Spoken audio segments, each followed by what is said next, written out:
चलिए, तो हम लोग इफेक्ट ऑफ हीट के बारे में स्टडी कर रहे थे और उसमें हमने एक पैरामीटर डिस्कस कर लिया, that is increase in temperature. यानी जब भी हम किसी बॉडी को हीट देंगे उसका टेम्परेचर राइज हो जाएगा। और इसी में हमने स्पेसिफिक हीट बनाया, इसी में हमने हीट कैपेसिटी बनाया और इसी में हमने equivalent temperature of a mixture के बारे में स्टडी किया, उस पर हमने न्यूमेरिकल्स बनाया। इतनी सारी चीज़ें देखने के बाद, यानी इंक्रीज़ इन टेम्परेचर देखने के बाद, अब हम दूसरे पैरामीटर की तरफ आते हैं, दूसरे इफेक्ट की तरफ आते हैं।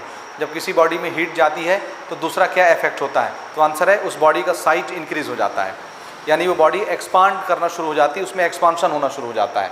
तो अगर एक बॉडी के पास लेंथ है तो उसका लेंथ बढ़ेगा, और एक बॉडी के पास लेंथ और ब्रेथ है, दो लेंथ है, लेंथ भी है ब्रेथ भी है, तो हीट देने से उसका लेंथ भी बढ़ेगा ब्रेथ भी बढ़ेगा, यानी पूरा एरिया उसका बढ़ने लग जाएगा। और अगर एक बॉडी के पास लेंथ भी है ब्रेथ भी है हाइट भी है, यानी 3 लेंथ है, तीनों लेंथ ही हैं, हमने उस बॉडी को हीट दिया तो उसका तीनों लेंथ बढ़ने लग जाएगा, लेंथ भी बढ़ेगा ब्रेथ भी बढ़ेगा हाइट भी बढ़ेगा, तो कुल मिला के उसका पूरा वॉल्यूम इंक्रीज होने लग जाएगा। This effect is called expansion effect. तो जब भी किसी बॉडी को हीट देंगे उसमें एक्सपांशन होना शुरू हो जाएगा। तो हीट के कारण जो एक्सपांशन होगा, ऐसे एक्सपांशन को हम बोलेंगे थर्मल एक्सपांशन।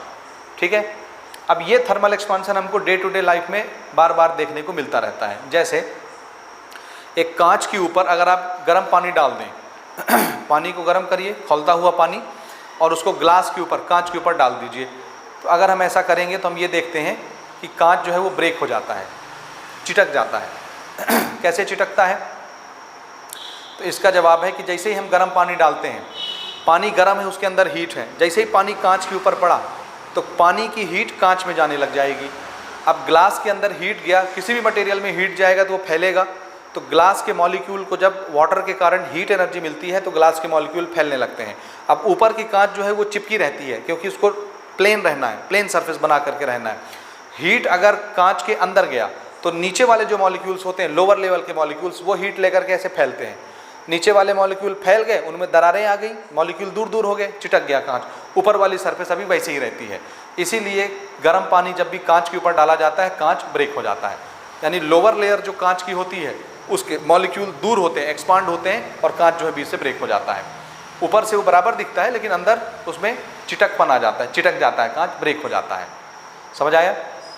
यही वजह है कि हम लोग अपने घर के जो वायर हैं, इलेक्ट्रिसिटी के वायर, टेलीफोन के वायर, बाकी चीज़ों के वायर धीरे लूजली बाउंड करते हैं, यानी दो वायर जहाँ मिलाते हैं ना, तार ऐसे लपेटते हैं, तो वो जो लपेटते हैं तार उसको हल्का रखते हैं, लूजली बाउंड रखते हैं, बहुत ज़्यादा टाइट नहीं करते। इसका कारण ये होता है कि हमारे कनेक्शन जो हैं वो बाहर रहते हैं खुले धूप में, और सन की लाइट पड़ती रहती है। जो जब अच्छा गर्मी का सीज़न आता है तो वायर जो है गर्म हो जाते हैं और गर्म होकर के फैलते हैं, तो फैलने के लिए उनको जगह चाहिए। और जब ठंडी का सीज़न आएगा, ठंडी के सीज़न में तार फैलने के बजाय सिकुड़ते हैं। देखो, गर्मी लेकर के, हीट लेकर के वायर एक्सपांड हुआ, क्योंकि मेटल का बना होता है वायर, तो हीट जाएगा तो एक्सपांड होगा, और हीट निकल जाएगी तो सिकुड़ेगा। तो हीट निकला, ठंडी के सीजन में हीट बाहर निकल जाती है, वो ठंडा हो जाता है, ठंडा होगा तो सिकुड़ेगा। और अगर तार बहुत टाइट बंधा हुआ है और वो सिकुड़ रहा है तो खींचेगा और खींच के ब्रेक हो जाएगा।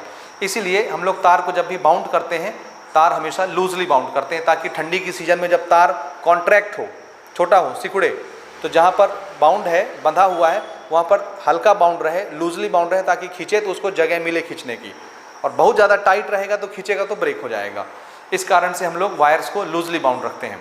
इसी तरह से जब हम लोग रोड बनाते हैं, कंस्ट्रक्शन करते हैं, आपने देखा होगा कंक्रीट के रोड जो होते हैं, CC road,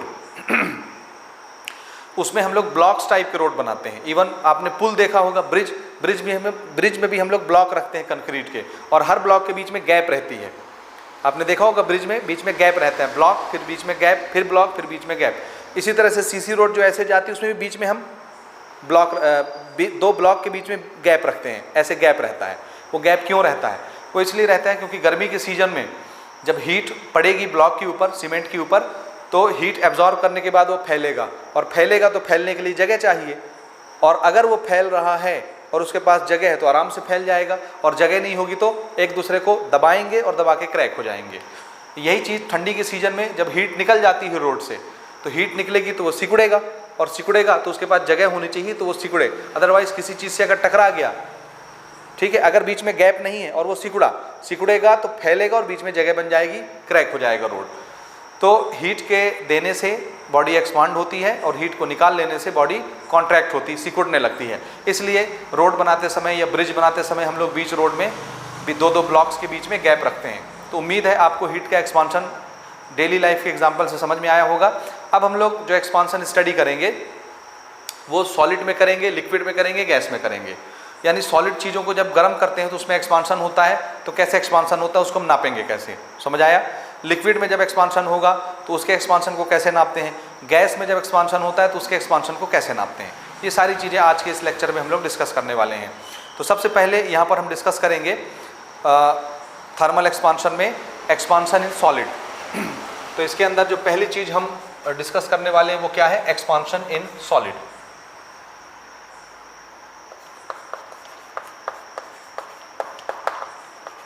thermal expansion in solid.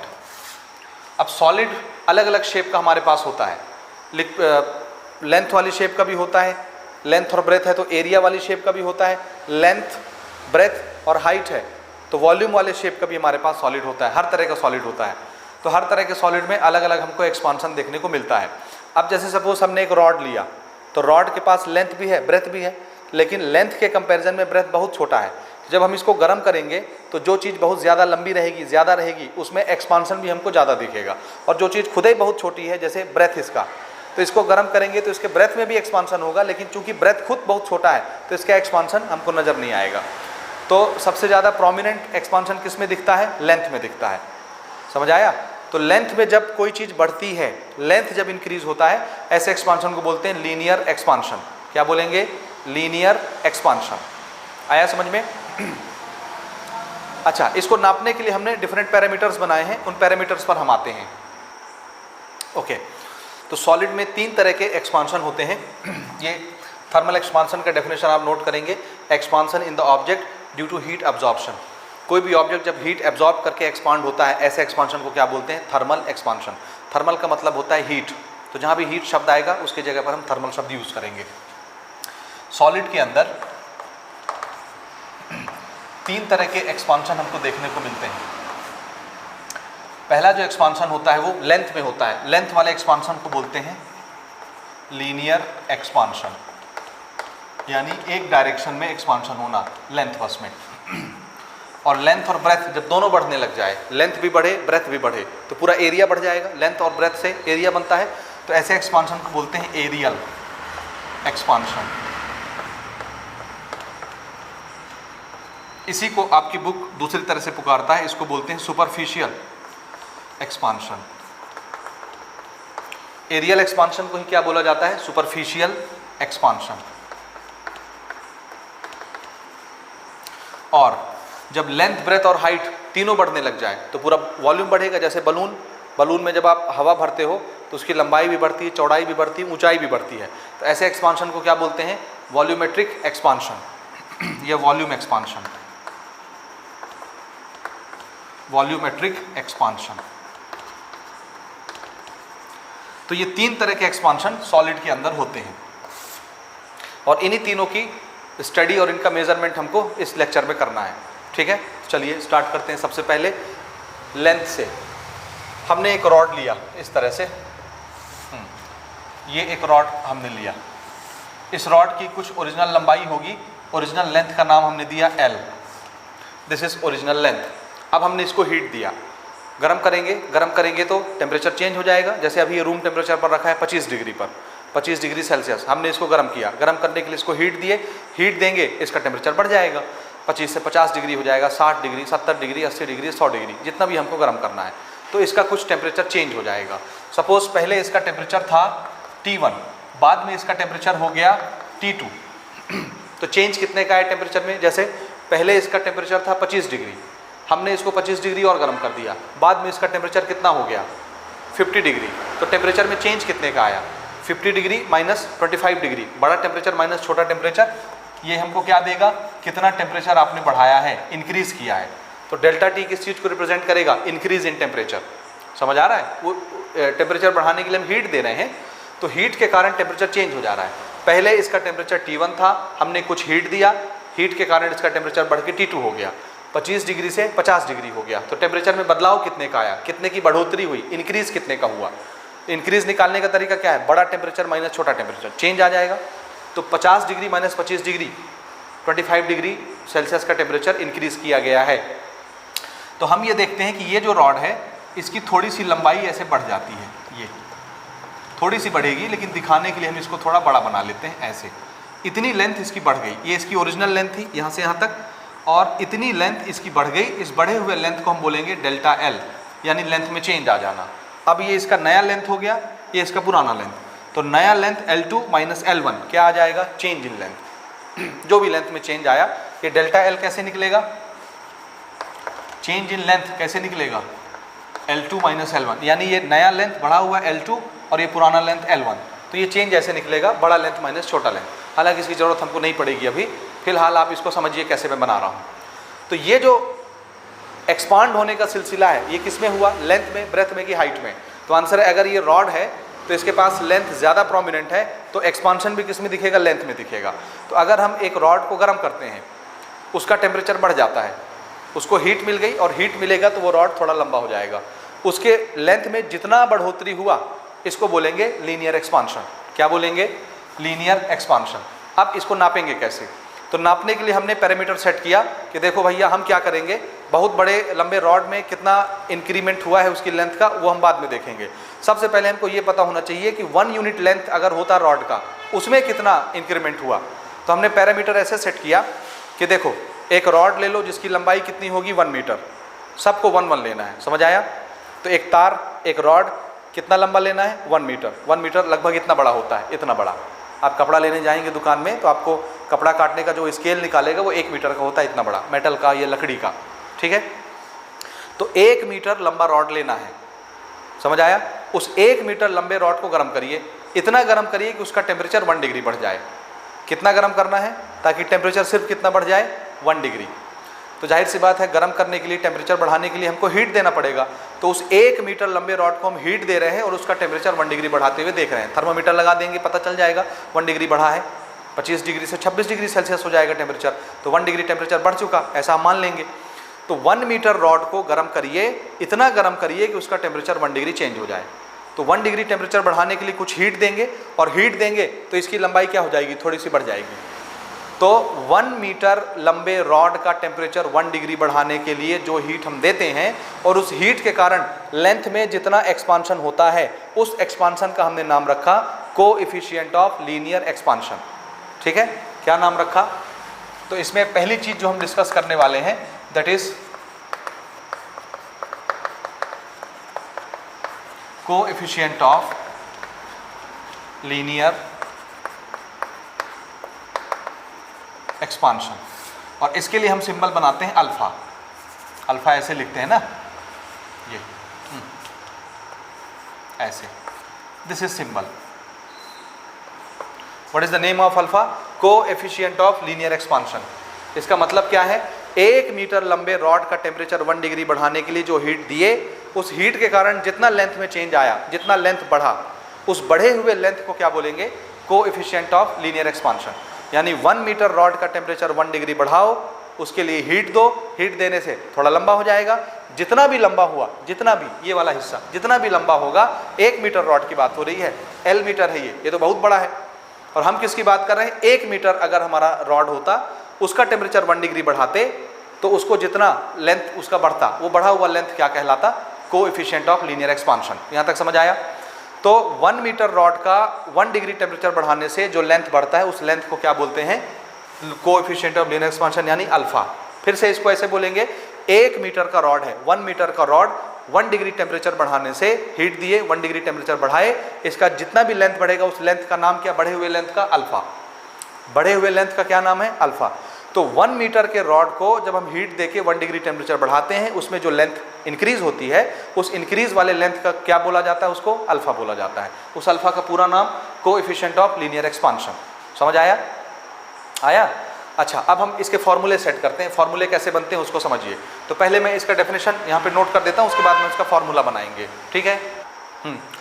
The definition is expansion in unit length of object when temperature increase by 1 degree Celsius.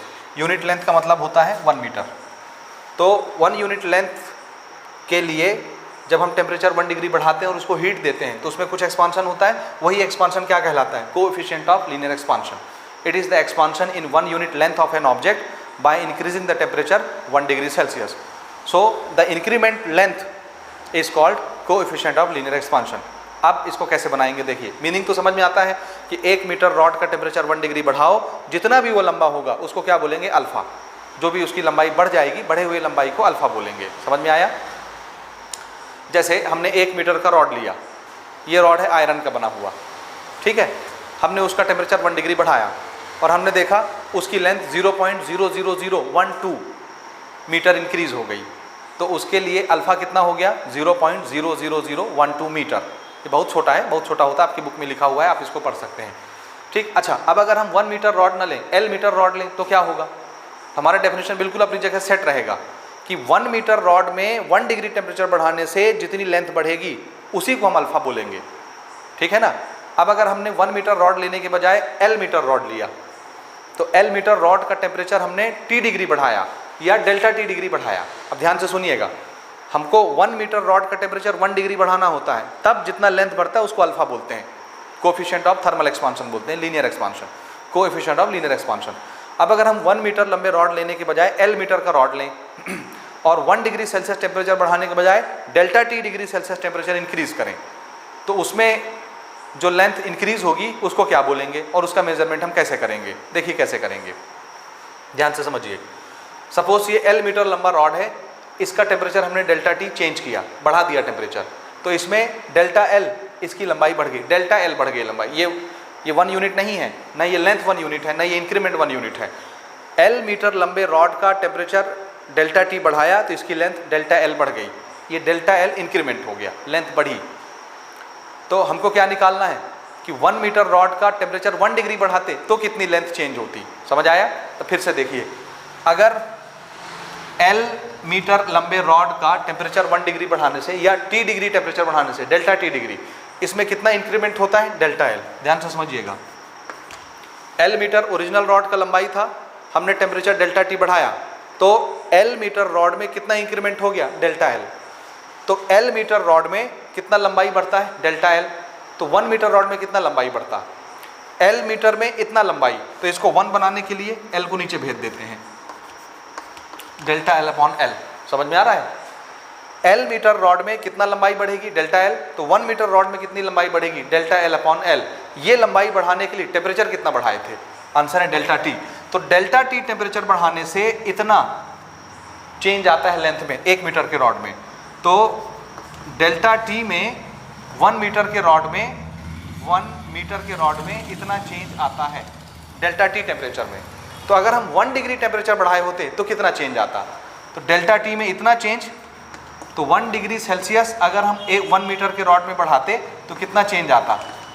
देखिए, डेल्टा T में इतना चेंज, इसको 1 बनाने के लिए डेल्टा T नीचे भेज दीजिए, तो 1 डिग्री में कितना चेंज आ जाता? इतना चेंज, ये। और ये इसका फॉर्मूला है। अब देखिए ये कितने लंबे रॉड के चेंज आ गया? आंसर है 1 मीटर लंबे रॉड का टेम्परेचर 1 डिग्री बढ़ाने से जो चेंज आता है उसी को क्या बोलते हैं? अल्फा। उसी का नाम तो हमने अल्फा रखा था। तो अगर हमारा रॉड L मीटर का हो और हम 1 डिग्री बढ़ाने के बजाय डेल्टा T डिग्री टेम्परेचर बढ़ा दें और रॉड में डेल्टा L का इंक्रीमेंट हो, तो हम अपना फॉर्मूला कैसे सेट करेंगे कि L लेंथ में डेल्टा L का चेंज आता है, डेल्टा L लेंथ बढ़ जाती है, तो 1 मीटर में कितना लेंथ बढ़ेगा? इतना। और ये लेंथ बढ़ाने के लिए टेम्परेचर कितना चेंज किया? Delta T। तो डेल्टा T में इतना चेंज आया तो 1 डिग्री में कितना चेंज आएगा? डेल्टा T नीचे पहुंच जाएगा। तो 1 मीटर के रॉड का 1 डिग्री टेम्परेचर बढ़ाने से इतना चेंज आता है और इसी चेंज को क्या बोलते हैं? अल्फा। तो यही किस चीज़ का फॉर्मूला हो जाएगा? अल्फा का। यानी 1 मीटर का टेम्परेचर 1 डिग्री बढ़ाइए, जो भी लेंथ में चेंज आएगा उसी को thermal coefficient of linear expansion बोलेंगे। तो ये हमारा अल्फा का फॉर्मूला बन गया। अब ये डेल्टा L क्या है?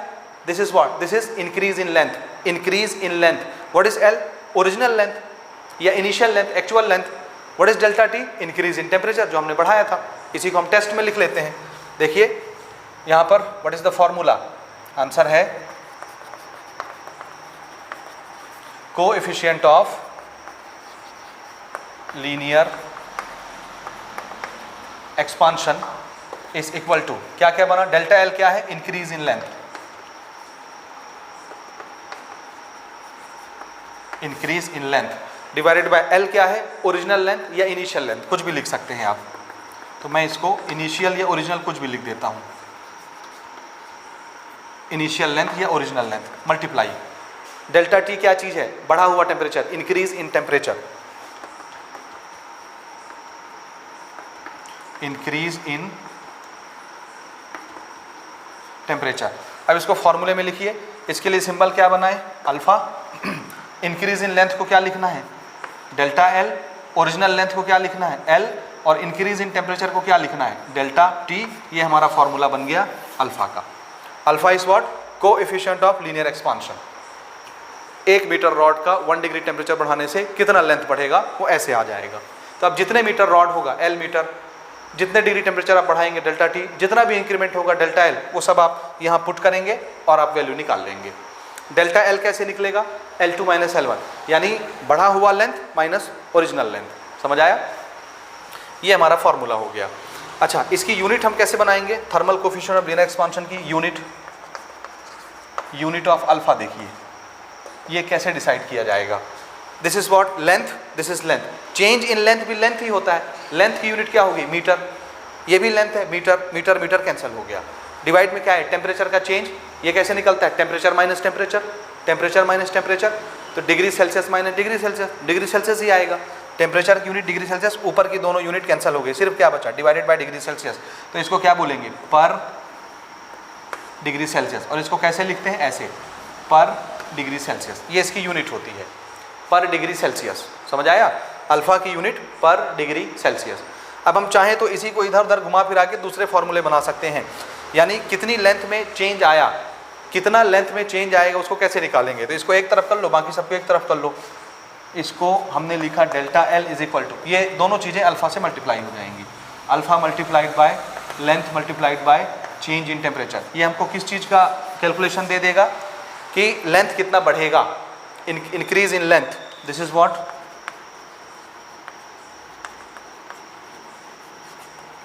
Increase in length. ठीक, ये delta L increase in length है। अल्फा की वैल्यू रखिए, ओरिजिनल लेंथ की वैल्यू रखिए, टेम्परेचर का चेंज रखिए, मल्टीप्लाई कर दीजिए, कितनी लंबाई बढ़ेगी वो निकल के आ जाएगी। समझ में आया कि नहीं आया, आया। ठीक है, इसको नोट करिए, उधर मैं रब करता हूँ, फिर हम आते हैं सुपरफिशियल एक्सपांशन की तरफ। चलिए नेक्स्ट हम लेते हैं कोएफिशिएंट ऑफ सुपरफिशियल एक्सपांशन या एरियल एक्सपांशन। इसमें क्या होगा, सेम वही चीज़ होगी जैसे हमने ये एक एरिया लिया, ठीक, ये इसकी लेंथ है, ये इसकी ब्रेथ है, ठीक, इसको हमने गर्म किया, गर्म करेंगे तो ये लेंथ भी ऐसे बढ़ जाएगा, इतना हो गया, और ये वाला ब्रेथ भी इतना बढ़ जाएगा, लेंथ इतना बढ़ गया और ब्रेथ इतना बढ़ गया। तो ये जो नया एरिया है ये इतना बड़ा हो जाएगा, ऐसे, ये दिख रहा है, ये ओरिजिनल एरिया था जिसको मैं अंदर शेड कर रहा हूँ, ओरिजिनल एरिया। गर्म करने से लंबाई भी बढ़ गई, ऊंचाई भी बढ़ गई, लेंथ ब्रेथ दोनों बढ़ गए, एरिया बढ़ गया। तो कितना एरिया बढ़ा, तो इसको निकालने के लिए फिर से वही तरीका हमने निकाला। अभी यहाँ क्या कर रहे थे, देखिए 1 मीटर रॉड का 1 डिग्री टेम्परेचर बढ़ाने से जितना लेंथ बढ़ेगा उसको क्या बोलते हैं, कोएफिशिएंट ऑफ लीनियर एक्सपांशन। बिल्कुल उसी तरह से एक ऑब्जेक्ट है हमारे पास जिसके पास एरिया है, तो 1 यूनिट एरिया का टेम्परेचर 1 डिग्री बढ़ाइए, उससे जितना एरिया बढ़ेगा, लेंथ और ब्रेथ दोनों मिला के जितना भी एरिया बढ़ेगा, उस बढ़े हुए एरिया को क्या बोलेंगे, कोएफिशिएंट ऑफ सुपरफिशियल एक्सपांशन। समझ आया, 1 यूनिट एरिया, जैसे 1 मीटर रॉड लिए थे, अब 1 मीटर स्क्वायर एरिया ले लीजिए, उसका टेम्परेचर 1 डिग्री बढ़ाइए, जितना भी एरिया बढ़ेगा उस बढ़े हुए एरिया को क्या बोलेंगे, coefficient of superficial expansion. Definition same रहेगा। अब मैं डेफिनेशन नहीं लिख रहा, आपको लिखना है। क्या लिखोगे, expansion in unit area, length की जगह क्या लिख लोगे, area of object, of an object when temperature increase by 1 degree Celsius, that is known as coefficient of superficial expansion। फिर से सुन लीजिए, 1 यूनिट एरिया का टेम्परेचर 1 डिग्री बढ़ाइए, जितना भी एरिया बढ़ेगा उस बढ़े हुए एरिया को क्या बोलेंगे, कोएफिशिएंट ऑफ सुपरफिशियल एक्सपांशन। और उसके लिए सिंबल क्या रखा, बीटा। ये बी बना के ये लकीर थोड़ा नीचे खींच देते हैं, ज़्यादा लंबी, उसको बीटा पढ़ते हैं। जैसे लीनियर एक्सपांशन के लिए हमने सिंबल क्या बनाया, अल्फा, एरियल एक्सपांशन के लिए सिंबल क्या बनाएंगे, बीटा। तो इसका फॉर्मूला भी सेम रहेगा, बिल्कुल इसी तरह जैसे इसको बनाए थे। देखिए जैसे इसका ओरिजिनल एरिया है ए, ध्यान से समझिएगा, बिल्कुल इसी की तरह बना रहा हूँ। ओरिजिनल एरिया ए है और हमने डेल्टा टी टेम्परेचर चेंज किया तो एरिया में कितना चेंज आ गया, आंसर है एरिया में चेंज आ गया डेल्टा ए। ए एरिया था ओरिजिनल, हमने टेम्परेचर डेल्टा टी बढ़ाया, तो एरिया बढ़ गया डेल्टा ए। तो अगर ए एरिया में डेल्टा ए का चेंज आता है एरिया में, तो बताइए 1 यूनिट एरिया में कितना चेंज आएगा। इसको 1 यूनिट बनाने के लिए एरिया कहाँ भेज देंगे, नीचे ये। तो ए यूनिट एरिया में कितने एरिया का चेंज आता है, डेल्टा ए। तो 1 यूनिट एरिया में कितने एरिया का चेंज आएगा, डेल्टा ए अपॉन ए। और ये चेंज लाने के लिए टेम्परेचर कितना बढ़ा है, डेल्टा टी। तो डेल्टा टी टेम्परेचर बढ़ाने से 1 यूनिट एरिया में इतना चेंज आता है। तो 1 डिग्री बढ़ाने से कितना चेंज आएगा, 1 डिग्री बढ़ाने से इतना चेंज आएगा, ये डेल्टा टी नीचे आ जाएगा ऐसे, बिल्कुल इसी तरह से। समझ आया, 1 मीटर में इतना चेंज था, इसको चेंज करने के लिए टेम्परेचर डेल्टा टी चेंज किए, तो डेल्टा टी में 1 मीटर में इतना चेंज आता है, तो 1 डिग्री में डेल्टा टी नीचे आ जाता है। बिल्कुल उसी तरह से ए एरिया में डेल्टा टी टेम्परेचर बढ़ाने से ए यूनिट एरिया में डेल्टा टी टेम्परेचर बढ़ाने से डेल्टा ए एरिया में चेंज आता है। तो 1 यूनिट एरिया में कितना चेंज आएगा, डेल्टा ए अपॉन ए। ये चेंज लाने के लिए टेम्परेचर कितना चेंज किए, डेल्टा ए। तो डेल्टा ए में इतना चेंज आया, तो 1 डिग्री में कितना चेंज आएगा, डेल्टा टी नीचे पहुंच जाएगा। समझ आया, सेम फॉर्मूला इसका। लेकिन अब इस फॉर्मूले को हम बोलेंगे क्या, beta is equal to delta A divided by A multiplied by change in temperature. This is coefficient of superficial expansion. आप इसको इस तरह भी लिख सकते हैं, जैसे ये क्या चीज है, इंक्रीज इन एरिया, तो इसको ऐसे भी लिख सकते हैं, डिवाइडेड बाय ओरिजिनल एरिया या initial area multiplied by increase in temperature. लिख लोगे, and this is what, this is coefficient of superficial expansion, जिसको मैं बीटा ही लिख देता हूं। ये हमारा फॉर्मूला हो गया। अब इसका यूनिट कैसे बनेगा, यूनिट ऑफ बी, देखिए एरिया की यूनिट होती मीटर स्क्वायर, इसका भी मीटर स्क्वायर, दोनों कैंसिल ऊपर नीचे, सिर्फ नीचे क्या बचा, टेम्परेचर, और टेम्परेचर की यूनिट क्या होगी, डिग्री सेल्सियस। लेकिन ये नीचे है डिवाइड में, तो इसको क्या बोलेंगे, वही पर डिग्री सेल्सियस। इसका मतलब है अल्फा की यूनिट भी पर डिग्री सेल्सियस और बीटा की यूनिट भी पर डिग्री सेल्सियस। समझ आया, ये हो गया। तीसरा देखिए, तीसरा, अच्छा यहाँ पे एक छोटी सी चीज और देखिए, एक छोटा सा रिलेशन। यहाँ पर सिर्फ एक लेंथ बढ़ी थी, एक लेंथ जब इंक्रीज होती 1 मीटर रॉड में तो उसको क्या बोलते हैं, अल्फा। और यहाँ पे एक लेंथ है कि 2 लेंथ, एरिया में 2 लेंथ होता है, ये वाला लेंथ भी बढ़ा, ये वाला लेंथ भी बढ़ा। तो इस सिंगल लेंथ के कंपैरिजन में ये कितना बढ़ा, ये डबल बढ़ा, इसमें 2 लेंथ बढ़ा। तो बीटा जो है, ये बीटा जो है ये अल्फा से डबल होता है, 2 टाइम अल्फा। ये आप याद रखेंगे।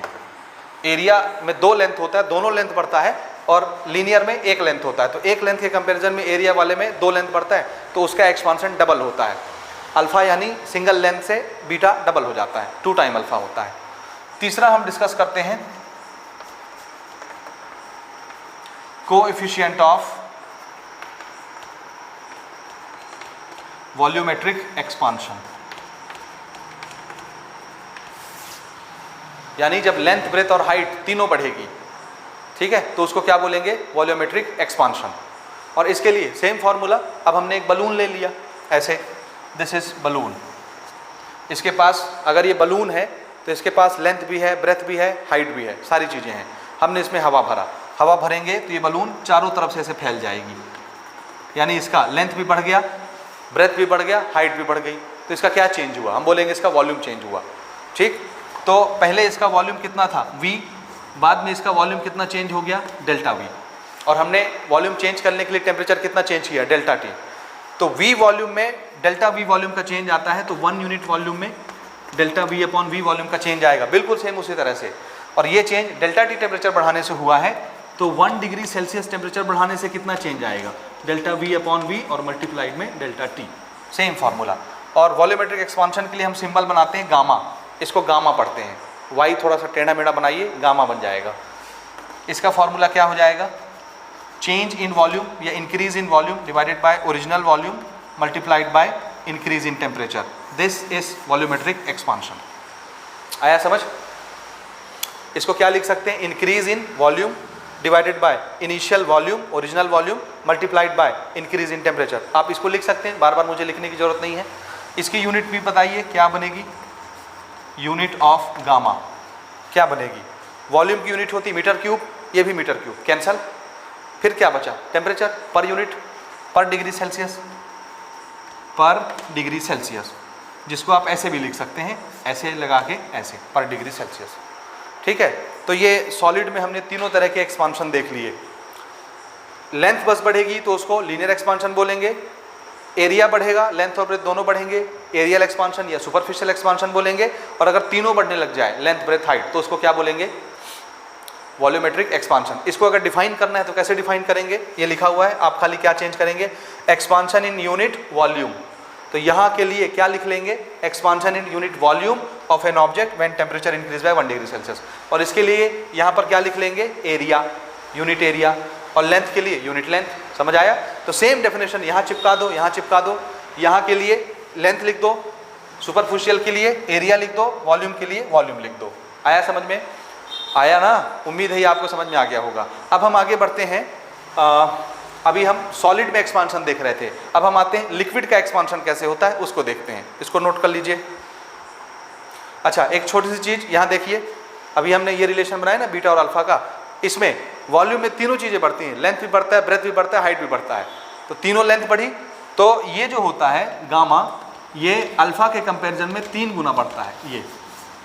ठीक, ये 1 गुना, ये 2 गुना, ये 3 गुना, क्योंकि इसमें 3 लेंथ बढ़ता है, इसमें 2 लेंथ बढ़ता है और इसमें सिंगल लेंथ बढ़ता है।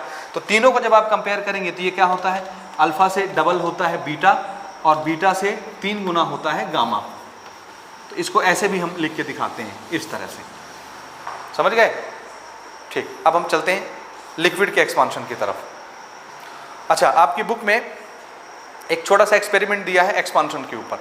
एक्सपेरिमेंट ये है कि आप ऐसा करिए, एक मेटल का ऐसे लूप बनाइए, धागा ऐसे, ये ऐसे एक लूप बना लीजिए मेटल का धागा, और इसको ऐसे पकड़ लीजिए हाथ में, ऊपर या नीचे कहीं भी ऐसे, ये ऐसे इसमें रिंग बना लीजिए एक मेटल का। ठीक है, अब एक नेल लीजिए, कील, दीवार में जो हम लोग नहीं ठोकते, उस कील को इसमें ऐसे फंसाइए। जैसे ये हमारा लूप है और एक नेल हम लेके आए, नेल का टॉप भी इतना बड़ा है, मान लो ये नेल का टॉप है। इस टॉप को इस लूप से पार कराने की कोशिश करिए। जैसे ये लूप है, इसमें हमने नेल का टॉप ऐसे डाला और ये ऐसे चला जाता हो, फिट बैठता हो एकदम। ठीक है, यानी इस लूप में से ये नेल का टॉप सर जो है वो चला जाता है। अब इस नेल को गर्म करिए, गर्म करने के बाद इस लूप के अंदर इस नेल को डालिए और आप देखेंगे अब ये लूप के अंदर नहीं जाता। क्यों नहीं जाता? गर्म करें हैं इसलिए ये ऐसे बड़ा हो गया है, एक्सपांड हो गया है, तो ये थोड़ा सा ऐसे बड़ा हो जाएगा। अगर ये ऐसे बड़ा हो गया तो जो लूप आपने बनाया है उस लूप में से ये पास नहीं होगा। ये एक्सपेरिमेंट आप घर में करके देख सकते हैं।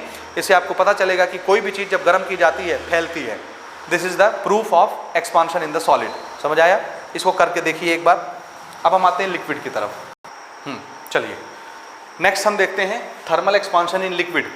कोई भी लिक्विड जिसमें फ्लो होने की टेंडेंसी होती है, चाहे वो पानी हो, अल्कोहल हो या मरकरी हो या कोई भी लिक्विड हो। लिक्विड मतलब लिक्विड को जब हम गर्म करेंगे तो उसमें कैसा एक्सपांशन होगा। देखिए सॉलिड के अंदर अगर लेंथ ज़्यादा बड़ी है तो लेंथ में एक्सपांशन दिखेगा, ब्रेथ भी है तो ब्रेथ में भी एक्सपांशन दिखेगा, लेंथ ब्रेथ हाइट है तो तीनों में एक्सपांशन दिखेगा। लेकिन लिक्विड और गैस में सिर्फ वॉल्यूमेट्रिक एक्सपांशन होता है, यानी लेंथ भी बढ़ती है, ब्रेथ भी बढ़ती है, हाइट भी बढ़ती है, चारों तरफ फैलती है ऐसे लिक्विड और गैस। तो याद रखिएगा लिक्विड में और गैस में किस टाइप का एक्सपांशन होता है, वॉल्यूमेट्रिक, यानी तीनों चीज़ें बढ़ती हैं। ठीक है। अच्छा, लिक्विड का एक्सपांशन थोड़ा सा डिफरेंट होता है। क्यों? इसलिए क्योंकि लिक्विड का कोई पर्टिकुलर शेप नहीं होता है ना। जिस बर्तन में आप लिक्विड डालेंगे लिक्विड उसी बर्तन का शेप ले लेता है। जैसे बॉटल में आपने पानी को भरा तो पानी का शेप क्या हो जाएगा, बॉटल का शेप के जैसा। अगर आपने किसी गंजी में, किसी बर्तन में आपने पानी भरा तो पानी का शेप कैसा हो जाएगा, उस गंजी या उस बर्तन के जैसा। समझ आ रहा है? आपने बाल्टी में पानी भरा तो पानी का शेप बाल्टी के शेप के जैसा हो जाएगा। यानी जिस बर्तन में आप पानी डालोगे पानी का शेप उसी बर्तन का हो जाएगा, लिक्विड का शेप उसी बर्तन का हो जाता है। बिल्कुल उसी तरह गैस का शेप भी उसी बर्तन जैसा हो जाता है। जिस बर्तन में आप गैस डालो, लिक्विड डालो, गैस और लिक्विड दोनों उस बर्तन का शेप ले लेती हैं। क्योंकि लिक्विड और गैस का अपना कोई पर्टिकुलर शेप नहीं होता, जैसे सॉलिड का होता है। जैसे ये एक सॉलिड मटेरियल है, इसका पर्टिकुलर एक शेप है और ये शेप नहीं बिगड़ेगा, ऐसे ही रहेगा ये। लेकिन लिक्विड को आप ऐसे बर्तन में डालो तो लिक्विड ऐसा हो जाएगा, गोल बर्तन में डालो लिक्विड गोल हो जाएगा, तिरछे बर्तन में डालो लिक्विड तिरछा हो जाएगा। जिस बर्तन में डालोगे लिक्विड उस बर्तन का शेप ले लेगा। ठीक है।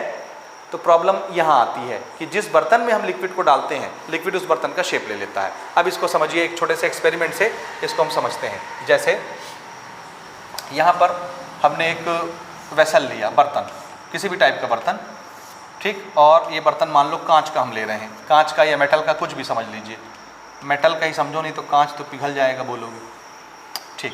दिस इज ए वेसल जिसमें हमको पानी भरना है, ठीक है, समझ आया। इसमें हम क्या करेंगे, अंदर पानी भर देते हैं थोड़ा सा। तो इस बर्तन के अंदर हमने ऐसे पानी भर दिया। This is liquid filled in the vessel. ये मेटल का वेसल या ग्लास का वेसल कुछ भी आप ले सकते हैं, ठीक है। ये पूरा पानी ऐसे भरा हुआ है ये। अब इसमें हम क्या करेंगे, इसमें हम एक पतला सा रॉड, जैसे आपके पेन की रिफिल नहीं होती, पेन के रिफिल की तरह एक रॉड इसमें हम डाल देंगे, पेन के रिफिल की तरह पतला एक रॉड, खाली रॉड। तो इसमें हमने ऐसे एक रॉड ऐसे डाल दिया। ये रॉड डालने से क्या होगा, पानी इसमें ऐसे चढ़ने लग जाएगा। आया समझ। तो सपोज ये पानी जो है इस रॉड में यहाँ तक आ गया, ऊपर तक चढ़ गया, मान लो ये पानी इसमें ऐसे चढ़ा और यहाँ तक आ गया ऐसे। तो आप इसको थोड़ा अंदाज़ा लगा सकते हैं कि कहाँ तक पानी होगा, ठीक। ये ऐसा रॉड है, ठीक है। और मान लेते हैं पानी यहाँ तक है, ये लेवल है पानी का। इस लेवल का नाम मैं रख देता हूँ ए, ठीक है, समझ गए। दिख रहा होगा उम्मीद है। यहाँ तक मैंने वाइट कलर से शेड किया है रेड के अंदर, इसका मतलब है पानी का लेवल यहाँ तक है, ठीक। और इसका नाम हमने क्या दिया है, इसका नाम हमने रखा है ए।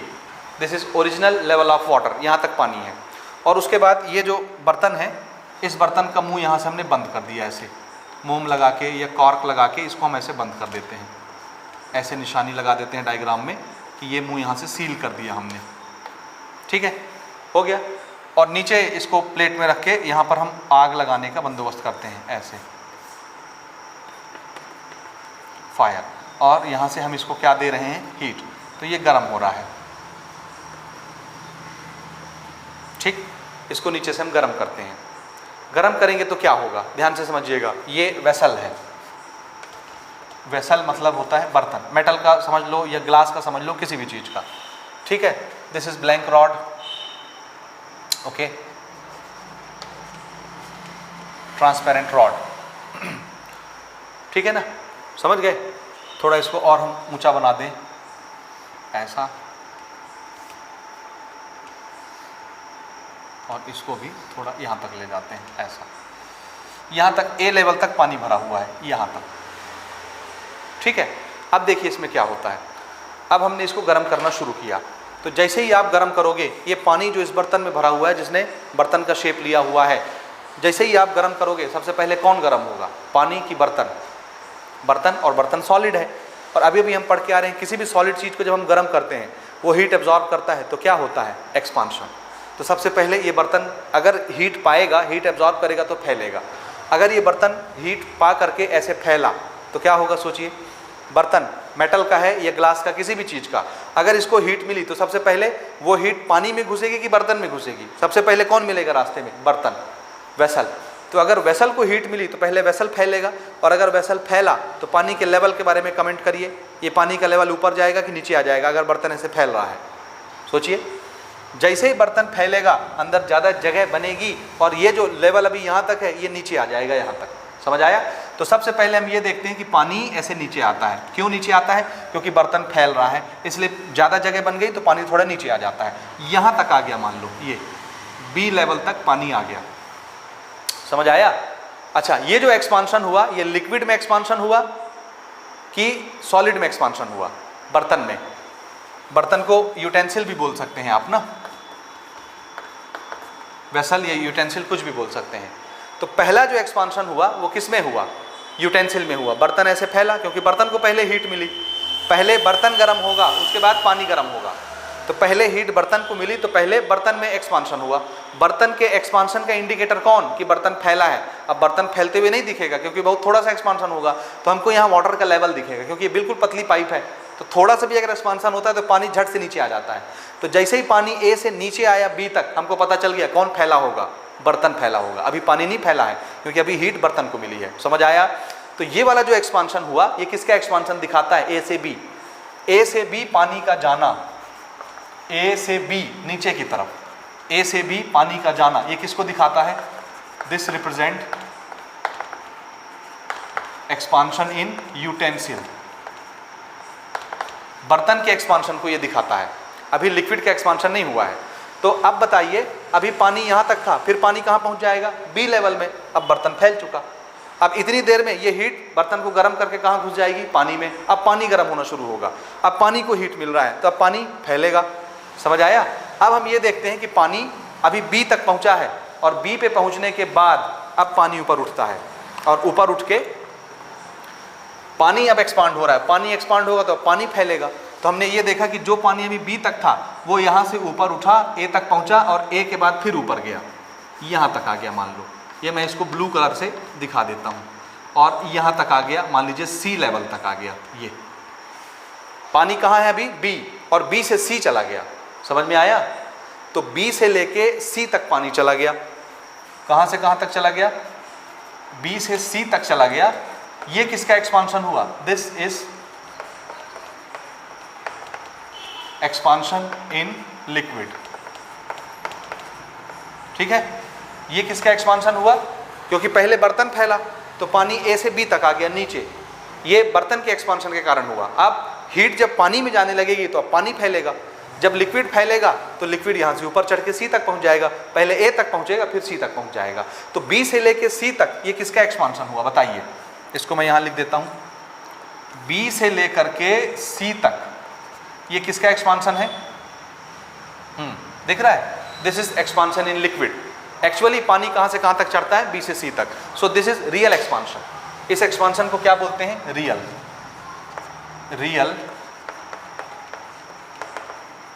Expansion in liquid.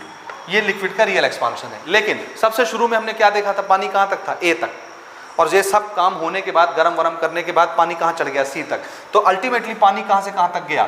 तो पानी गया ए से लेके सी तक, ए से सी तक गया। लेकिन क्या वाकई में पानी का एक्सपांशन ए से सी तक हुआ है कि बी से सी तक हुआ है? हमको शुरू में लेवल कहाँ दिखता था? ए, और उसके बाद ये सी तक चढ़ गया तो हमको लगता है कि पानी ए से सी तक चढ़ा है, लेकिन ऐसा नहीं है। एक्चुअल में पहले बर्तन गर्म हुआ तो पहले बर्तन फैला, इसलिए पानी बी तक आ गया। अब पानी का एक्सपांशन बी से लेके सी तक हुआ है तो ये एक्चुअल एक्सपांशन है पानी का, रियल एक्सपांशन।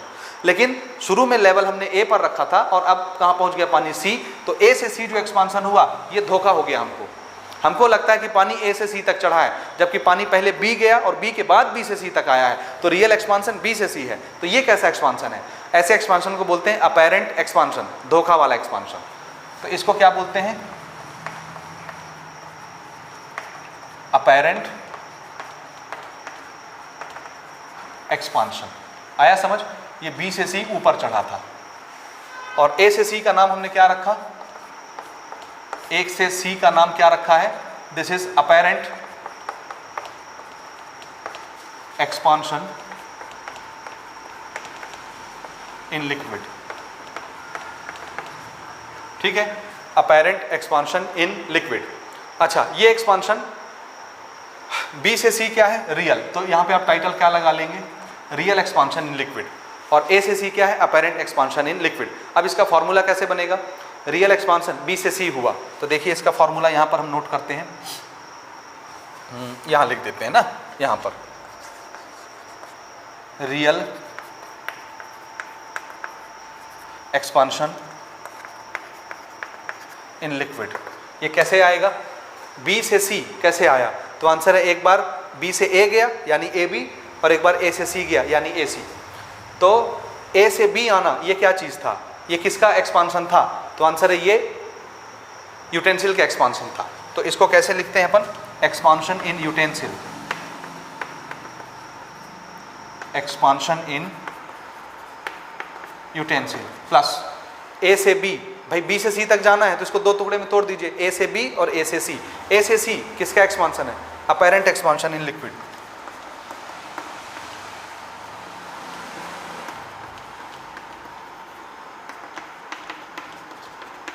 और अगर कोड वर्ड में लिखना है तो रियल एक्सपांशन बी से सी तक, ये कहाँ तक गया?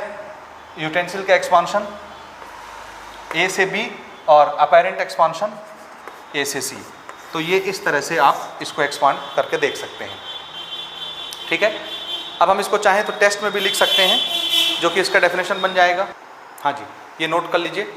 When we heat any liquid in utensil, किसी बर्तन में जब किसी लिक्विड को गर्म किया जाता है, first expansion of utensil take place. तो सबसे पहले कौन एक्सपांड होता है? बर्तन, यूटेंसिल। उसके बाद एंड देन लिक्विड एक्सपांड, उसके बाद लिक्विड फैलता है।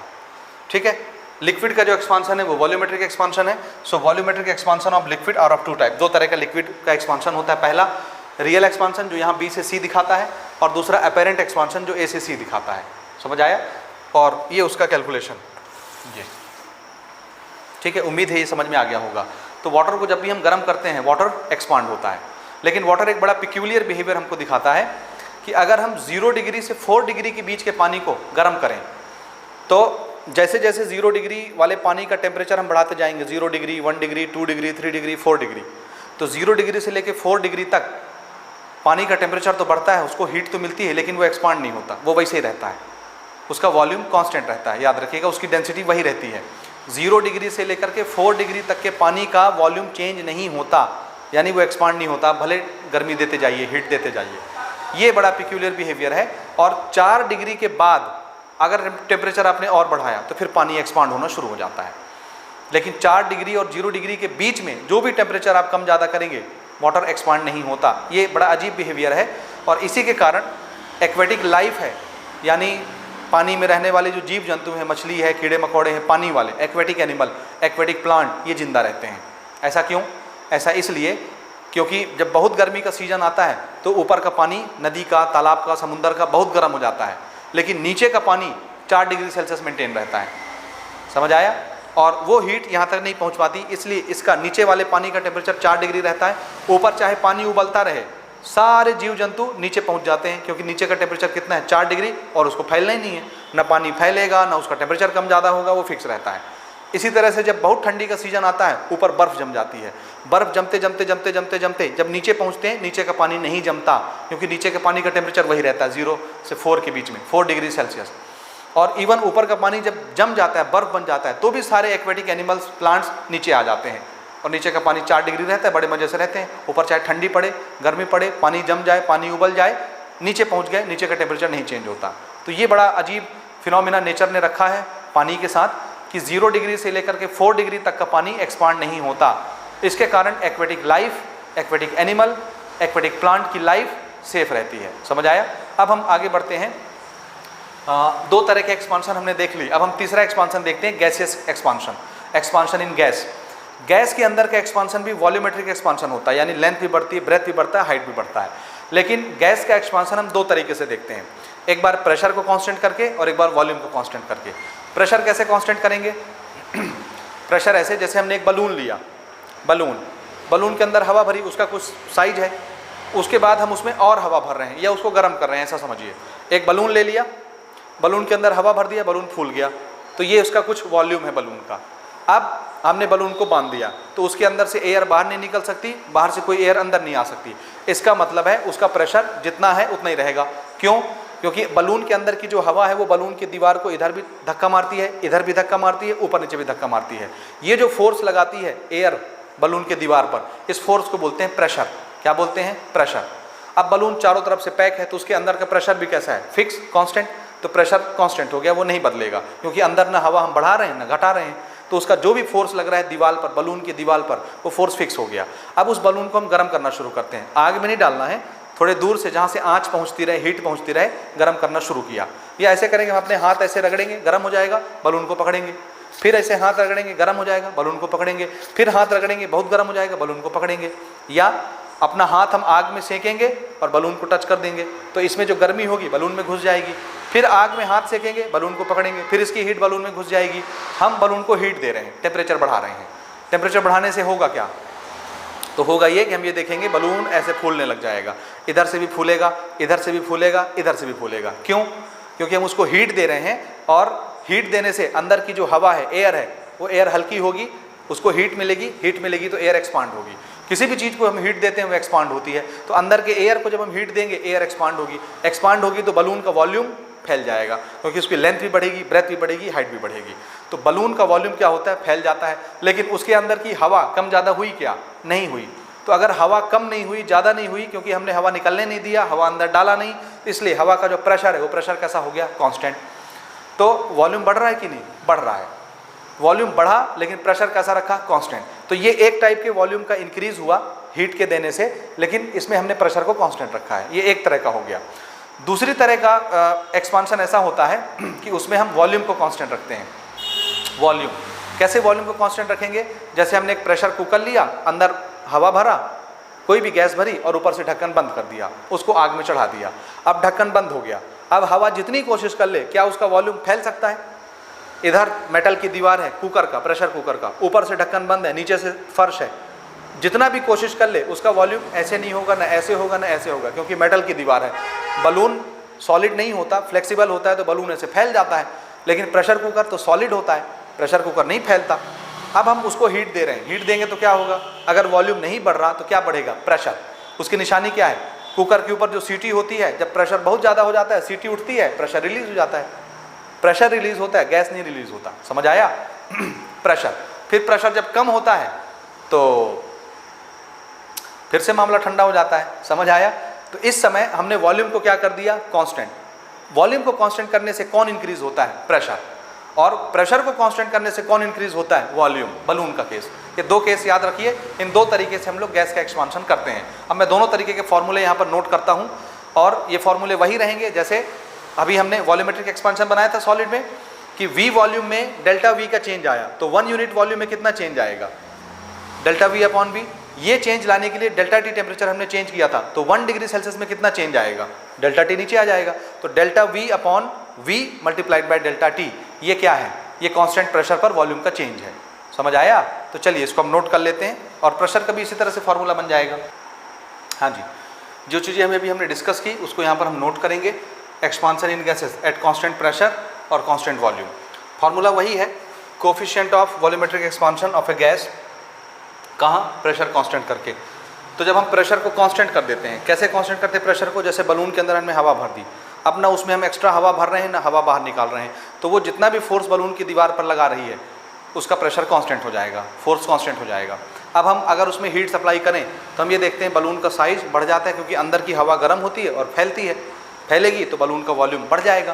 तो वॉल्यूम में एक्सपांशन हुआ कितना, अगर वी वॉल्यूम था और उसमें डेल्टा वी का इंक्रीज हुआ वॉल्यूम में, तो वी वॉल्यूम में डेल्टा वी का इंक्रीज हुआ तो 1 यूनिट वॉल्यूम में कितना इंक्रीज होगा, delta V upon V. Change, increase in volume upon original volume, delta V upon V multiply. ये चेंज लाने के लिए टेम्परेचर कितना चेंज किए, डेल्टा टी, तो 1 डिग्री में कितना चेंज होगा। ठीक, समझ गए आप, इससे पहले हम बना चुके हैं। This represents coefficient of volumetric expansion. Volumetric expansion के लिए सिंबल क्या यूज़ करना है, गामा, लेकिन ये कांस्टेंट प्रेशर पर है इसलिए यहाँ पे पी लगा देंगे। ये हमारा फॉर्मूला बन गया यहाँ पर। ठीक, इसी तरह से जब वॉल्यूम कांस्टेंट रखते हैं, यानी प्रेशर कुकर में, अब प्रेशर कुकर में गैस का वॉल्यूम नहीं बढ़ सकता, तो क्या बढ़ेगा, वॉल्यूम को कांस्टेंट कर दिए, हीट दे रहे हैं, प्रेशर बढ़ेगा, तो प्रेशर का चेंज आएगा। Same formula, change in pressure divided by original pressure multiplied by increase in temperature. This is what, again volumetric change at constant volume, this is formula. ठीक है, ये हो गया। तो हमने ऑलमोस्ट तीनों तरह के एक्सपांशन डिस्कस कर लिए। गैस और लिक्विड में सिर्फ वॉल्यूमेट्रिक एक्सपांशन होता है, जबकि सॉलिड में तीनों तरह का एक्सपांशन होता है, लीनियर एक्सपांशन, एरियल एक्सपांशन या superficial expansion, volumetric expansion. Gas और लिक्विड में सिर्फ वॉल्यूमेट्रिक एक्सपांशन होता है। आया समझ में? क्योंकि गैस के मॉलिक्यूल दूर दूर रहते हैं and they are free to move in every direction, random direction में। ठीक, तो ये हमने दूसरा टॉपिक जो है दैट इज थर्मल एक्सपांशन यहाँ पर कवर कर लिया। अब एक तीसरा टॉपिक है दैट इज स्टेट चेंज, उस पर भी थोड़ा सा हम बात कर लेते हैं, ये नोट कर लेंगे आप जल्दी से। ओके, चलिए हम आखिरी टॉपिक की तरफ चलते हैं अपनी बुक के इस चैप्टर के, और हमारा आखिरी टॉपिक है चेंज इन स्टेट, यानी ये इफेक्ट ऑफ हीट का आखिरी टॉपिक है। ठीक है, इस टॉपिक में पहले ध्यान से समझ लीजिए, फिर मैं सारी चीज़ें बोर्ड में लिखी हुई हैं आपको समझाता हूँ कि एक्चुअल मीनिंग क्या है। ठीक, इसमें समझिए, देखिए, चेंज इन फिजिकल स्टेट का मतलब होता है किसी भी मैटर का स्टेट बदल जाना। फिजिकल स्टेट यानी कोई चीज़ सॉलिड स्टेट में है, जैसे बर्फ़, उसको आप हीट दीजिए, गर्म करिए, वो लिक्विड स्टेट में आ जाएगा, वाटर बन जाएगा, पिघल गया। पिघलने के प्रोसेस को हम बोलते हैं मेल्ट होना, मेल्टिंग। अब पहले वो बर्फ़ सॉलिड स्टेट में था, उसको हीट दिया, आइस ने हीट को एब्जॉर्ब किया, आइस का टेम्परेचर बढ़ा। ठीक है, जब टेम्परेचर बढ़ा एक टाइम ऐसा आया कि अब वो आइस लिक्विड में चेंज होने लग गई, वाटर बनने लग गई। जब वो वाटर बन जाएगा पूरी तरह से, फिर हम उसको और हीट देंगे, गर्म होते होते होते होते एक टाइम ऐसा आएगा कि वो वाटर वेपर बनना शुरू हो जाएगा, यानी उसका टेम्परेचर बढ़ेगा और वो वेपर बनना शुरू हो जाएगा। ठीक है, अब ध्यान से बारीकी से सारी चीज़ों को समझिए। देखिए, जब भी किसी ऑब्जेक्ट को हम हीट देते हैं, हीट दो काम करती है, रादर तीन काम करती है। एक्सपांसन तो आप समझ चुके, अब एक्सपांसन को छोड़ दीजिए। हीट बेसिकली दो काम करती है और एक समय में एक ही काम हीट करती है, दो काम इकट्ठे नहीं करती। वो दो काम कौन से हैं? पहला काम है, किसी भी चीज़ को जब आप हीट देंगे, किसी भी ऑब्जेक्ट को हीट देंगे तो वो हीट उस ऑब्जेक्ट का टेम्परेचर बढ़ाएगी। हीट निकाल लीजिए, टेम्परेचर कम करने लगेगी, हीट दीजिए, टेम्परेचर बढ़ाने लगेगी। तो पहला जॉब क्या होता है हीट का? जिस भी बॉडी को आप हीट देंगे उसका टेम्परेचर इंक्रीज होने लग जाएगा, पहला जॉब। दूसरा जॉब ये होता है कि जब टेम्परेचर इंक्रीज हो जाता है तो फिर हीट स्टेट चेंज करने लग जाती है, यानी जिस समय स्टेट चेंज होगा उस समय टेम्परेचर नहीं बढ़ेगा। समझ आया? ये बहुत फाइन सा पॉइंट है जो आपको समझना है। जैसे हमने आइस लिया, उस आइस में मान लो 1000 मॉलिक्यूल हैं पानी के, वाटर के। ध्यान से सुनिएगा मेरी बात। हमने थोड़ा सा आइस लिया, उस आइस में वाटर के कितने मॉलिक्यूल हैं? 1000 मॉलिक्यूल हैं। समझ गए? अब मान लो उस आइस का टेम्परेचर है -10 डिग्री सेल्सियस, क्योंकि वो बर्फ़ है, सॉलिड है तो माइनस में टेम्परेचर होगा। -10 डिग्री उसका टेम्परेचर है। हमने हीट देना शुरू किया, गर्म करना शुरू किया। हीट आएगी, जैसे ही बर्फ़ के अंदर हीट घुसेगी बर्फ़ का टेम्परेचर बढ़ेगा। -10 डिग्री से -9, -8, -7, -6, -5, -4, -3, -2, -1, 0। कहाँ पहुँच गया टेम्परेचर? -10 से बढ़ के 0। और अभी वो आइस है, बर्फ़ है, अभी नहीं पिघली। क्यों नहीं पिघली? क्योंकि बर्फ़ 0 डिग्री पर पिघलती है, वो उसका मेल्टिंग पॉइंट होता है। और अभी जो हीट हम बर्फ़ को दे रहे थे वो हीट क्या काम कर रही थी? आंसर है, टेम्परेचर बढ़ाने का काम कर रही थी। तो जब तक बर्फ़ के अंदर अगर 1000 मॉलिक्यूल है, 1000 के 1000 मॉलिक्यूल का टेम्परेचर बढ़ के 0 डिग्री नहीं हो जाता। -10 डिग्री से बढ़ के 0 डिग्री अगर 1000 मॉलिक्यूल का टेम्परेचर नहीं हो जाता, तब तक स्टेट चेंज करने का काम नहीं शुरू होगा। समझ में आया? अब देखिए, मान लीजिए इसमें 1000 मॉलिक्यूल हैं, 999 मॉलिक्यूल का टेम्परेचर -10 से बढ़ के कहाँ तक पहुँच गया? 0 डिग्री तक पहुँच गया। 999, एक मॉलिक्यूल बच गया। हमने हीट को बोला कि तुम जा तो रही हो आइस के अंदर, ऐसा करो ये 999 मॉलिक्यूल जो आपने -10 डिग्री से 0 डिग्री उसका टेम्परेचर बढ़ाया है, अब ऐसा करो इसमें से एक मॉलिक्यूल को लिक्विड बना दो, स्टेट चेंज कर दो। अभी सॉलिड में है ना, उसको पानी में कन्वर्ट कर दो, लिक्विड बना दो। तो वो जो जाने वाली हीट है वो बोलेगी हमसे ना हो पाएगा। क्यों? क्योंकि अभी एक मॉलिक्यूल बच गया है। 999 मॉलिक्यूल का टेम्परेचर मैंने -10 से 0 डिग्री ले आया है, लेकिन अभी एक मॉलिक्यूल बचा है। जब तक उस एक मॉलिक्यूल का टेम्परेचर -10 से 0 डिग्री नहीं आ जाता, स्टेट चेंज करने का काम नहीं होगा। तो जब तक सभी मॉलिक्यूल का टेम्परेचर एक समान इंक्रीज नहीं हो जाता, यानी सब के सब मॉलिक्यूल 0 डिग्री तक नहीं पहुंच जाते, स्टेट चेंज नहीं होगा। एक समय में हीट एक काम करती है, अगर वो टेम्परेचर बढ़ा रही है तो जब तक सभी मॉलिक्यूल का टेम्परेचर नहीं बढ़ा देती 0 डिग्री तक, तब तक स्टेट चेंज करने का काम नहीं शुरू होगा। अब 1000 के 1000 मॉलिक्यूल का टेम्परेचर -10 से 0 तक पहुंच गया। अब हमने हीट दिया, अब वो हीट क्या करेगी? अब 1000 मॉलिक्यूल है और सबका टेम्परेचर कितना हो चुका है? 0। हमने बोला देखो ऐसा है, हीट जाओ और एक मॉलिक्यूल का टेम्परेचर 1 डिग्री कर दो, तो बोलेगी ना हो पाएगा। क्यों? 0 डिग्री पर सबका स्टेट चेंज होता है। तो वो जो हीट हम अब देंगे, उस हीट का काम क्या होगा? एक मॉलिक्यूल को पकड़ेगी, लिक्विड बना देगी। फिर दूसरी हीट आएगी, वो दूसरे मॉलिक्यूल को पकड़ेगी, लिक्विड बना देगी। फिर तीसरी हीट आएगी, तीसरे मॉलिक्यूल को पकड़ेगी, लिक्विड बना देगी। ठीक है? तो यहाँ पर अब हीट क्या काम कर रही है? टेम्परेचर बढ़ा रही है, स्टेट चेंज कर रही है, स्टेट चेंज कर रही है। और हम हीट दिए जा रहे हैं, दिए जा रहे हैं, दिए जा रहे हैं, और वो हीट काम क्या कर रही है? State change, state change, state change. क्या उस समय टेम्परेचर बढ़ेगा? आंसर है नहीं बढ़ेगा। क्यों नहीं बढ़ेगा? क्योंकि उस समय हीट क्या काम कर रही है? स्टेट चेंज करने का काम कर रही है, टेम्परेचर बढ़ाने का काम नहीं कर रही। अब अगर हम हीट दिए जा रहे हैं, दिए जा रहे हैं, दिए जा रहे हैं, और हम आपको बोलें कि थर्मोमीटर लेकर के नापो कि कितनी हीट आ रही है, क्योंकि हीट का मेजरमेंट हम थर्मोमीटर से करते हैं, तो क्या उस समय थर्मोमीटर आने वाली हीट को नाप के बता पाएगा? आप एक बार आइस में थर्मोमीटर टच करोगे, 0 डिग्री दिखाएगा। एक बार पिघले हुए पानी में थर्मोमीटर लगाओगे, 0 डिग्री दिखाएगा।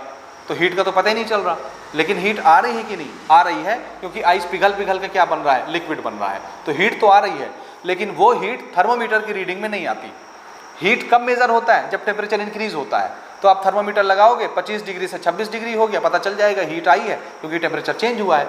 लेकिन यहाँ पर जो हीट आ रही है वो टेम्परेचर बढ़ाने का काम नहीं कर रही है, इसलिए उस हीट की रीडिंग थर्मोमीटर नहीं ले सकता। तो ये हीट थर्मोमीटर के पकड़ में नहीं आता, उसको हम नाप नहीं सकते। ये हीट छुपी हुई हीट होती है, इसलिए इस हीट को हम बोलते हैं लेटेंट हीट, जो यहाँ हमने टॉपिक बनाया है। लेटेंट हीट का मतलब होता है छुपा हुआ हीट।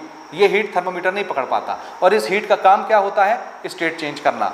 और जब तक 1000 मॉलिक्यूल का स्टेट चेंज नहीं हो जाता तब तक अब टेम्परेचर बढ़ने का काम नहीं होगा। जैसे हीट गई और हमने बोला कि देखो तुमने 999 मॉलिक्यूल को आइस से कन्वर्ट करके लिक्विड बना दिया है, एक मॉलिक्यूल आइस का रह गया, उसको छोड़ दो।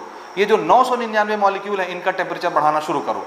तो हीट बोलेगी भैया हमसे ना हो पाएगा, अभी एक मॉलिक्यूल बचा है, अभी हम उसका टेम्परेचर 0 डिग्री के बाद उसका स्टेट चेंज करेंगे। जब 1000 मॉलिक्यूल पूरे लिक्विड बन जाएंगे तब हम टेम्परेचर बढ़ाना शुरू करेंगे। समझ आया?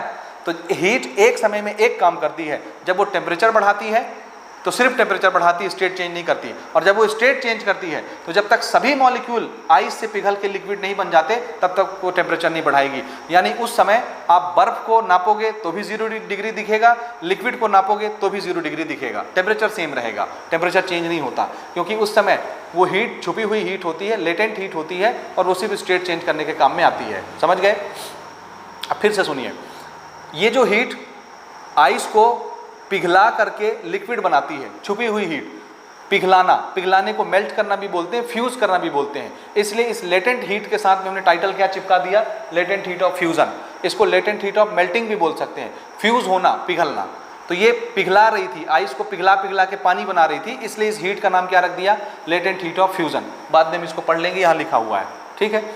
जब पूरा आइस लिक्विड बन गया, वाटर बन गया, अब उसको हम और गर्म कर रहे हैं, हीट दे रहे हैं। अब हीट क्या करेगी? अब पूरा मॉलिक्यूल जो है वो लिक्विड में है, अब हीट टेम्परेचर बढ़ाएगी। 0 डिग्री के बाद एक एक मॉलिक्यूल का temperature 1 degree, 2 degree, 3 degree, 4 degree करते करते करते 100 डिग्री पहुंच गई। 999 मॉलिक्यूल का टेम्परेचर 100 डिग्री हो गया, एक मॉलिक्यूल बचा है। हमने बोला देखो तुमने 999 मॉलिक्यूल का टेम्परेचर 100 डिग्री पहुंचा दिया, अब ऐसा करो जो हीट जा रही है वो एक मॉलिक्यूल को गैस बना दे, स्टेट चेंज कर दे, क्योंकि बॉइलिंग पॉइंट आ गया वाटर का। तो हीट बोलेगी दादा हमसे नहीं हो पाएगा, अभी एक मॉलिक्यूल रह गया है जिसका टेम्परेचर 100 डिग्री बढ़ाना है। तो वो उस एक मॉलिक्यूल के पीछे पड़ी रहती है जब तक उसका टेम्परेचर 100 डिग्री नहीं हो जाएगा। यानी सब के सब मॉलिक्यूल का टेम्परेचर जब तक 100 डिग्री नहीं हो जाएगा स्टेट चेंज होने का काम नहीं होगा। अब जब सबके टेम्परेचर 100 डिग्री हो गए, 1000 के 1000 मॉलिक्यूल का, अब जो हीट जाएगी वो क्या करेगी? एक मॉलिक्यूल को पकड़ेगी, गैस बना देगी, स्टेट चेंज।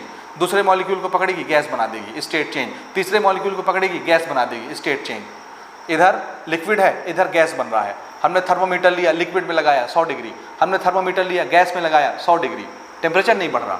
लिक्विड का टेम्परेचर भी 100 डिग्री है, गैस का टेम्परेचर भी 100 डिग्री है। क्यों? क्योंकि उस समय वो हीट छुपी हुई हीट है जो सिर्फ स्टेट चेंज करने का काम कर रही है। इसलिए उस हीट को हम क्या बोलेंगे? Latent heat. और स्टेट चेंज करने में होता क्या है? वेपर बनता है, वेपराइजेशन होता है। इसलिए उस लेटेंट हीट के सामने टाइटल क्या लगा देंगे? लेटेंट हीट ऑफ वेपराइजेशन या इवापोरेशन, कुछ भी बोल सकते हैं आप। समझ आया? अब जब तक 1000 के 1000 मॉलिक्यूल का स्टेट चेंज नहीं हो जाता तब तक टेम्परेचर चेंज होने का नाम नहीं लेगा। और सेम इसी चीज़ को हमने इस ग्राफ से दिखाया है। आइए ग्राफ को समझते हैं। सबसे पहले यहाँ पर देखिए, एक तरफ हमने हीट लिया, एक्स एक्सिस में हीट है, जैसे जैसे हम आगे बढ़ेंगे हीट इंक्रीज होता जाएगा, और वाई एक्सिस में टेम्परेचर है। सबसे पहले हमने बर्फ लिया, आइस, बर्फ का हमने टेम्परेचर हीट बढ़ाया, हीट दिया, टेम्परेचर बढ़ रहा है, क्योंकि ग्राफ क्या हो रहा है? ऊपर जाता है, ऊपर जा रहा है, यहाँ तक जब टेम्परेचर पहुँचेगा, ध्यान से देखना, ये वाला टेम्परेचर, ये जैसे जैसे आप यहाँ तक हीट बढ़ाते जाओगे, हीट बढ़ा रहे हैं, गरम कर रहे हैं, टेम्परेचर बढ़ रहा है। आइस बढ़ते 0 डिग्री पर पहुँच गया। कहाँ पर? 0 डिग्री। 0 डिग्री के बाद ये क्या होना शुरू होगा? ये मेल्ट होना शुरू होगा। लेकिन जब मेल्ट होगा तो क्या टेम्परेचर बढ़ेगा? नहीं बढ़ेगा। इसलिए इसमें हमने स्लोप नहीं दिया है, ये ऐसे रखा है। यानी अब हम हीट देते जा रहे हैं, टेम्परेचर इंक्रीज नहीं हो रहा, टेम्परेचर सेम है। देखो इस पॉइंट का टेम्परेचर सेम, इस पॉइंट का टेम्परेचर सेम, इस पॉइंट का सेम, इस पॉइंट का सेम। ये जितने लेवल मैंने ऐसे पैरेलल बनाया है एक्स एक्सिस के, इसका मतलब है टेम्परेचर नहीं बढ़ रहा, सिर्फ क्या हो रहा है? हीट दे रहे हैं। तो यहाँ से लेकर के यहाँ तक जो हीट गई, इस हीट को क्या बोलेंगे? इसको बोलेंगे लेटेंट हीट ऑफ, ये क्या कर रही है? फ्यूज कर रही है, फ्यूजन। समझ आया? क्योंकि ये हीट सॉलिड को लिक्विड में चेंज करती है, इस प्रोसेस को बोलते हैं मेल्टिंग या फ्यूजन। तो जो हीट इस समय सॉलिड को लिक्विड में चेंज करती है उसका टेम्परेचर नहीं बढ़ता, सिर्फ उसका स्टेट चेंज होता है, और इस हीट को बोलते हैं लेटेंट हीट ऑफ फ्यूजन। समझ आया? जब पूरा का पूरा सॉलिड लिक्विड में कन्वर्ट हो जाएगा उस समय सॉलिड का टेम्परेचर भी जीरो होगा, लिक्विड का टेम्परेचर भी जीरो होगा, टेम्परेचर दोनों का बराबर रहेगा।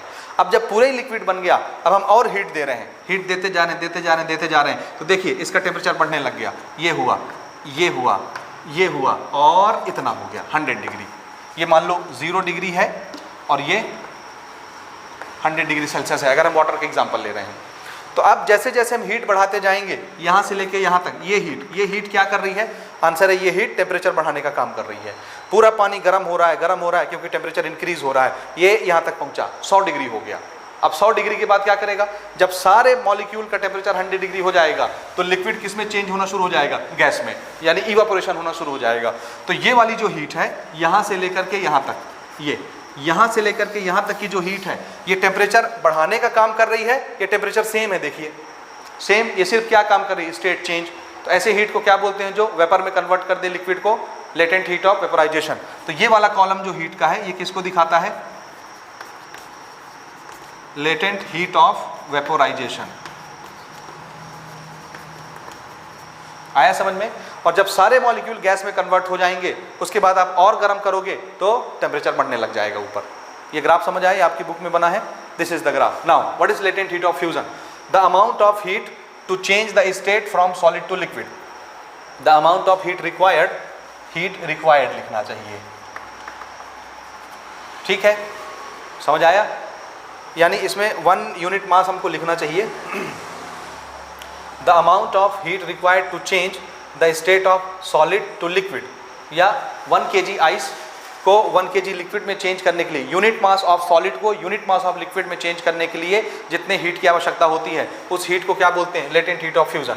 तो इसको हमको करेक्ट करना है, the amount of heat required to convert unit mass of solid, ऐसे लिख लीजिए, the amount of heat required to change या to convert heat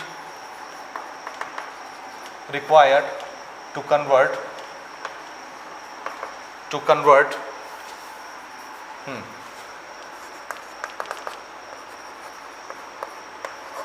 unit mass of solid to liquid state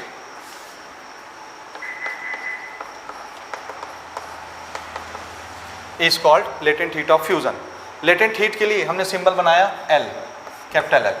तो latent heat of fusion को भी capital L से दिखाना है, latent heat of vaporization को भी कैपिटल L से दिखाना है। समझ आया? इसके लिए हम यूनिट यूज करते हैं कैलोरी पर ग्राम या किलो कैलोरी पर ग्राम। Latent heat of fusion for ice, ice के लिए लेटेंट हीट कितना होता है? 80 किलो कैलोरी पर केजी। इसका क्या मतलब है? इसका मतलब ये है कि 1 किलो का आइस, 1 kg के आइस को 1 kg के वाटर में चेंज करने के लिए कितनी हीट लगेगी? जो भी हीट लगेगी वो उसकी लेटेंट हीट कहलाएगी, क्योंकि वो स्टेट चेंज कर रही है। तो 1 kg के आइस को 1 kg के वाटर में चेंज करने के लिए कितनी हीट लगेगी? आंसर है 80 किलो कैलोरी, इतनी हीट लगेगी पर केजी, यानी 1 kg की आइस को 1 kg के लिक्विड में चेंज करने के लिए। समझ आया? ये इसका मीनिंग होता है। और वेपोराइजेशन को कैसे लिखेंगे? The amount of heat required to convert a unit mass of water into vapour. Unit mass 1 kg के वाटर को 1 kg के वेपर बनाने में जो हीट लगेगी उस हीट को क्या बोलेंगे? Latent heat of vaporisation. समझ आया? तो 1 यूनिट मास को चेंज करने में, 1 यूनिट मास के स्टेट को चेंज करने में जो हीट लगती है उसको क्या बोलते हैं? Latent heat. उसको किससे दिखाते हैं? L से। अब हम इसका एक छोटा सा फॉर्मूला भी बना सकते हैं, देखिए 1 kg के मास को 1 kg के मास को अगर हम उसका स्टेट चेंज करना चाहते हैं तो हीट कितनी लगती है? L। ध्यान से देखिएगा, 1 kg मास के स्टेट को चेंज करने में कितनी हीट लगती है? लेटेंट हीट, उसको L बोलते हैं। तो 1 kg मास के स्टेट को चेंज करने में लगने वाले हीट को L बोलते हैं। तो 1 kg मास को कितनी हीट लगती है? L, तब उसका स्टेट चेंज होता है। तो m kg मास को कितनी हीट लगेगी? 1 kg मास को L हीट लगती है, तो m kg मास को m इंटू L इतनी हीट लगेगी। ये हीट का calculation, this is mass multiplied by latent heat. ठीक है? ये क्वांटिटी ऑफ हीट है जिससे स्टेट चेंज हो जाएगा। ग्राफ के बीच में नहीं लिखना, मेरे पास जगह नहीं इसलिए मैं यहां लिख रहा हूं। Quantity of heat required to change the state is equal to mass of object multiplied by latent heat. ये हमारा फॉर्मूला है, क्वांटिटी ऑफ हीट निकल जाएगी। आया समझ में? तो उम्मीद है ये सारी चीज़ें आपको समझ में आ गई होंगी। इसी के साथ हमारा ये चैप्टर यहीं पर ख़त्म होता है। तो इसको अच्छे से प्रिपेयर करिए। इसके बाद आपको इसके एक्सरसाइज बनाने हैं और इसके बाद आपको प्रीवियस ईयर के क्वेश्चन बनाने हैं 2018 से लेकर के अब तक, जब तक आप ये वीडियो देख रहे हैं। समझ आ गया? ठीक, ये चैप्टर हमारा यहाँ पर ख़त्म होता है।